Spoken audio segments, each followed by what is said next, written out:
ভূত চতুর্দশীতে শুধু 14টা প্রদীপ জ্বালালে হয় না, 14টা প্রদীপ 14টি নির্দিষ্ট জায়গায় জ্বালাতে হয়। এটা কম বেশি সবাই জানে। তো আমি কোথায় কোথায় দিচ্ছি সেটাই আজকে তোমাদের সঙ্গে শেয়ার করছি। তো প্রথম প্রদীপটা আমি দিলাম আমার ঠাকুরের সিংহাসনে মা লক্ষ্মীর সামনে, আর তারপরের প্রদীপটা নিয়ে গেলাম সিঁড়িঘরে একটা দিলাম। আর তারপরে এই প্রদীপটা নিয়ে চললাম, 3 নম্বর প্রদীপটা নিয়ে চললাম একদম ছাদের এক কোণায় একটা দিলাম।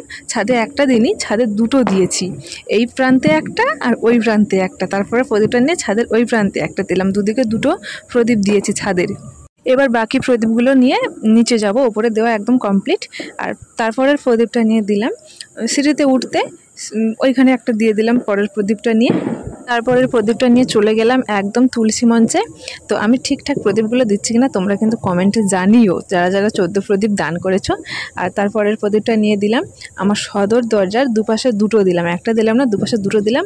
আর দুটো প্রদীপে একটা করে লবঙ্গও দিয়ে দিলাম। এটা কারা কারা করেছো তারা কিন্তু অবশ্যই আমাকে জানিও কমেন্ট করে। আমি আগের বছর এটা করিনি, জানতাম না, তো এবছর করলাম। দুটো সদর দরজার দুটো প্রদীপে দুটো করে লবঙ্গ দিয়েছি।